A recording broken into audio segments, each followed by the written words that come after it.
नमस्कार साथियों। Apex classes के इस डिजिटल मंच पर आपका हार्दिक स्वागत है। तो कल हमने केमिस्ट्री के एक बेहतरीन यूनिट रासायनिक अभिक्रिया उत्प्रेरक के बारे में पढ़ा था। आज हम कक्षा 10 के अध्याय नंबर 9 के फिजिक्स वाली यूनिट प्रकाश के बारे में अध्ययन करेंगे। ठीक है, तो देखिएगा आप प्रकाश के बारे में। प्रकाश, ठीक है,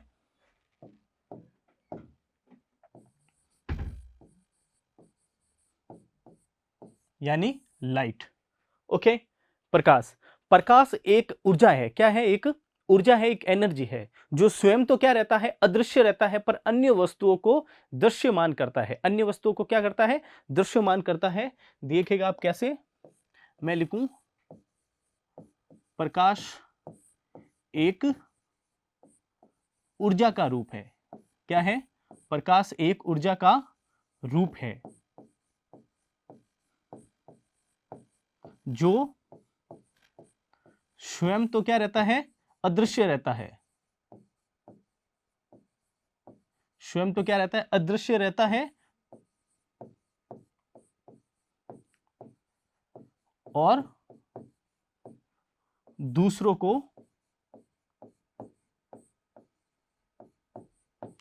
को दृश्यमान करता है। दूसरों को दृश्यमान करता है। ठीक है, तो आपने क्या समझा? प्रकाश एक एनर्जी है। ठीक है, प्रकाश से जो एनर्जी होती है वो किसी वस्तुओं पर टकराती है तो वो हमें दिखाई देती है। ठीक है, कैसे? मैं आपको एक एग्जांपल से समझाता हूं। देखिएगा आप कैसे। जैसे ये समझ लीजिए आप, ग्रीन घास है। ठीक है, ये घास है। इस पर जब सूर्य का प्रकाश गिरता है, किस पर? इस घास पर जब सूर्य का प्रकाश गिरता है, ठीक है, तो ये घास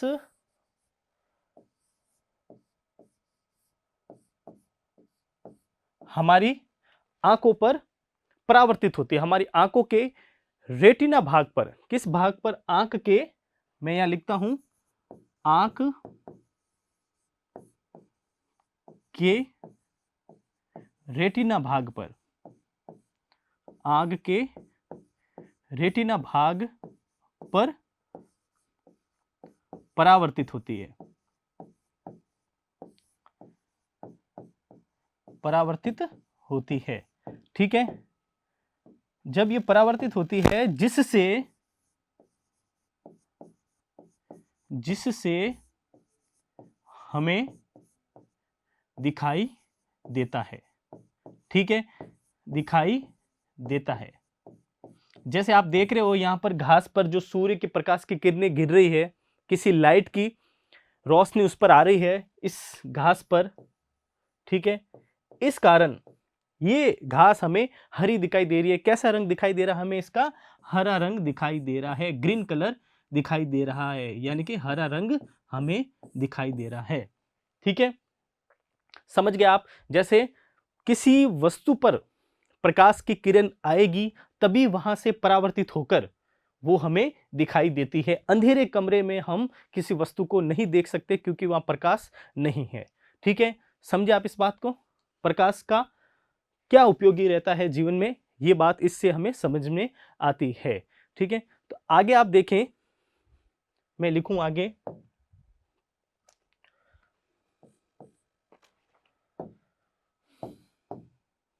देखिएगा आप, इस बात को मैं लिख रहा हूं जो भी समझाया मैंने आपको। प्रकाश जब किसी वस्तु पर आपतित होता है,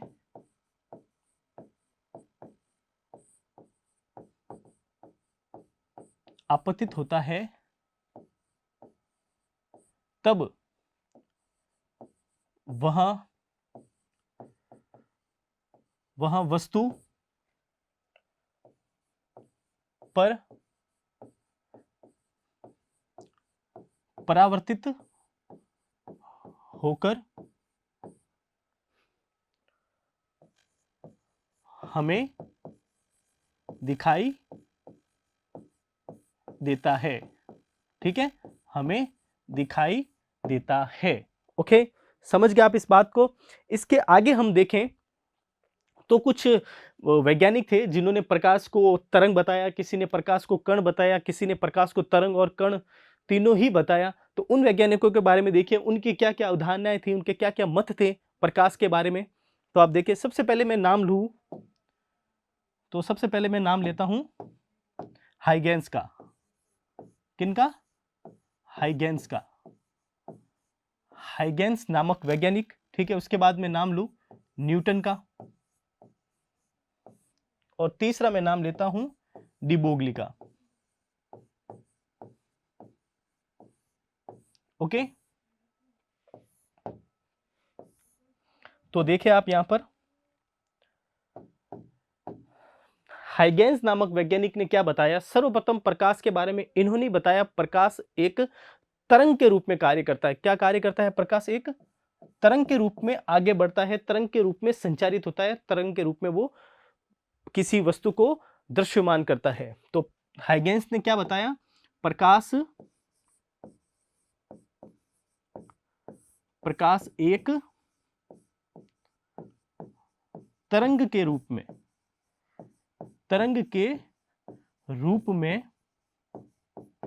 आगे बढ़ता है, तरंग के रूप में आगे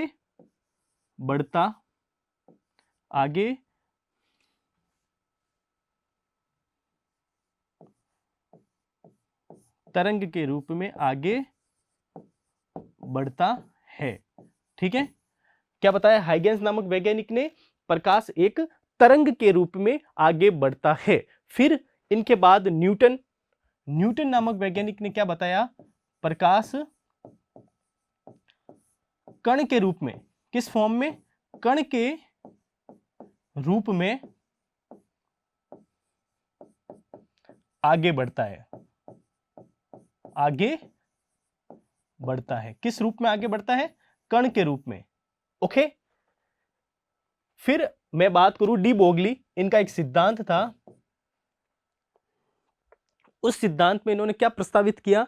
जो प्रकाश होता है वो कण एवं तरंग दोनों रूप में कार्य करता है। डी ब्रोगली नामक वैज्ञानिक ने क्या बताया? प्रकाश कण एवं तरंग दोनों के रूप में कार्य करता है। यानी कि जो प्रकाश होता है वो किस प्रकृति का होता है?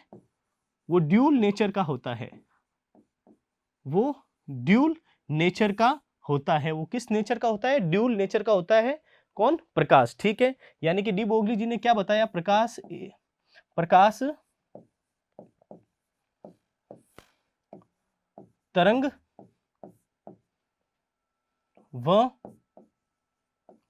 तरंग व कण दोनों रूप में आगे बढ़ता है। दोनों रूप में आगे बढ़ता है। ठीक है, हाइगेंस नामक वैज्ञानिक के क्या बताया था इन्होंने? प्रकाश एक तरंग के रूप में आगे बढ़ता है। और न्यूटन नामक वैज्ञानिक ने क्या बताया? प्रकाश कण के रूप में आगे बढ़ता है। फिर डी ब्रोगली नामक वैज्ञानिक ने अपने द्वितीय प्रकाश सिद्धांत में, किस प्रकाश सिद्धांत में? द्वितीय प्रकाश सिद्धांत में क्या बताया? प्रकाश तरंग एवं कण दोनों रूप में, दोनों फॉर्म में आगे बढ़ता है। ठीक है, यानी कि प्रकाश किस प्रकृति का होता है? ड्यूल नेचर का होता है। ठीक है, किस नेचर का होता है? ड्यूल नेचर का होता है। जो इनका सिद्धांत था वो सिद्धांत क्या था?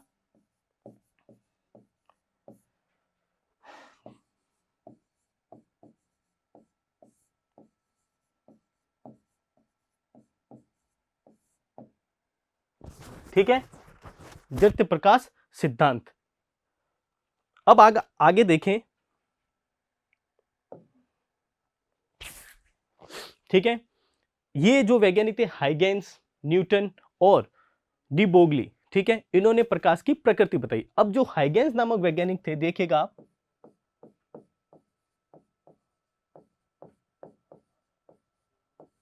हाइगेंस नामक वैज्ञानिक ने बताया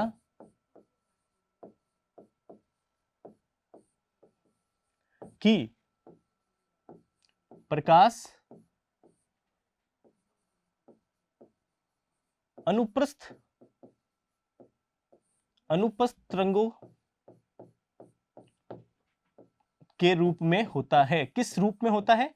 अनुप्रस्थ तरंगों के रूप में होता है। कौन? प्रकाश। प्रकाश किस तरंगों के रूप में होता है? अनुप्रस्थ तरंगों के रूप में होता है। ठीक है, किस रूप में होता है? अनुप्रस्थ तरंगों के रूप में होता है। अब ये अनुप्रस्थ तरंगें क्या होती है? सिंपल से तरीके से आपको मैं बताऊं तो देखें, जैसे कण जो होते हैं वायुमंडल में, जब उन पर प्रकाश गिरता है वो प्रकृत होते हैं। ठीक है, तो जो ये तरंगे होती हैं ये प्रकृति के कणों के माध्यम में जब संचरण करती है तो एक लंबवत रूप में संचरण करती है। किस रूप में संचरित करती है? ये लंबवत रूप में संचरण करती है। कौन? प्रकाश की तरंगे। इसीलिए प्रकाश की तरंगों को अनुप्रस्थ तरंगे कहते हैं। ठीक है, और जो अनुदैर्ध्य तरंगे होती है ध्वनि तरंगों के अंतर्गत आती है। किस? ध्वनि तरंगों के अंतर्गत आती है। कौन? अनुदैर्ध्य तरंगे। और प्रकाश के अंतर्गत कौन सी तरंगे आती है? अनुप्रस्थ तरंगे आती है। ठीक है, तो देखिए आप कैसे।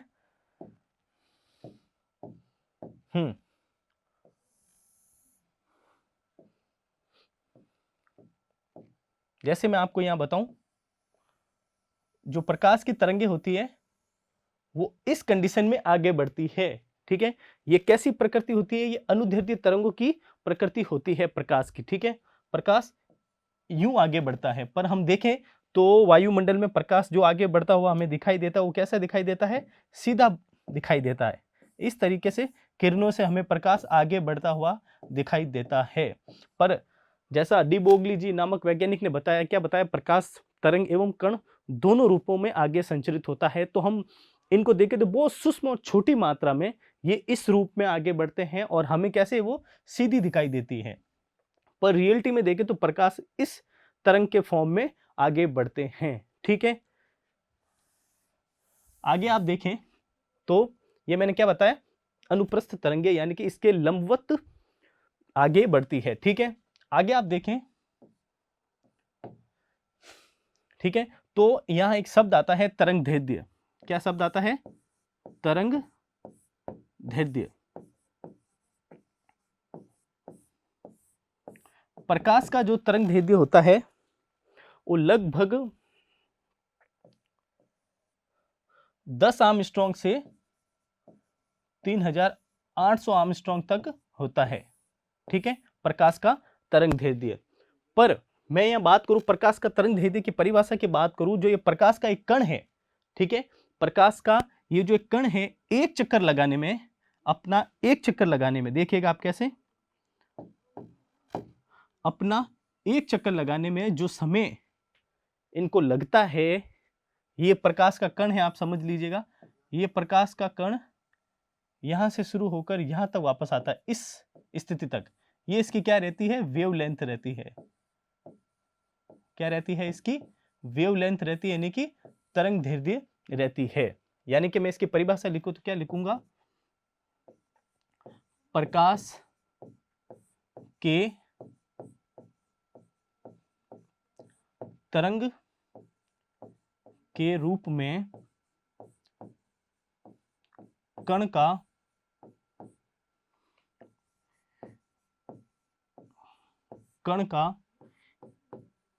एक चक्कर लगाने में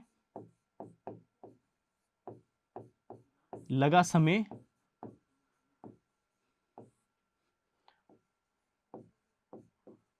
प्रकाश का तरंग दैर्ध्य, प्रकाश का तरंग दैर्ध्य यानी कि वेवलेंथ कहलाता है।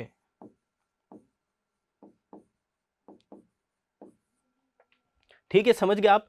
ये जो यहां से लेकर इस स्थिति तक, ठीक है, एक चक्कर प्रकाश का एक कण पूरा करता है, इसी को प्रकाश का तरंग दैर्ध्य यानी कि वेवलेंथ कहते हैं। ठीक है, आप एक बात वापस मैं पुनः बता दूं, प्रकाश इस कंडीशन में आगे बढ़ता है और हमें एक सीधी रेखा में दिखाई देता है, क्योंकि बहुत छोटा होता है। ठीक है, ये बहुत छोटी मात्रा में होता है, एकदम से मैं लिखूं तो सूक्ष्म मात्रा में होता है। पर हमें कैसी दिखाई देता है? ये सीधी रेखा में गमन करता हुआ दिखाई देता है। कौन? प्रकाश। सीधी रेखा में गमन करते हुए दिखाई देता है। कौन? प्रकाश। ठीक है, यहां तक आप समझ गए? सब्सक्राइब करें हमारा apex classes edutech YouTube channel, साथ ही बेल आइकन को क्लिक करना बिल्कुल ना भूलें ताकि आगे आने वाले सभी यूट्यूब वीडियोस की अपडेटेड नोटिफिकेशंस सबसे पहले आपको मिले। Apex classes edutech, subscribe now.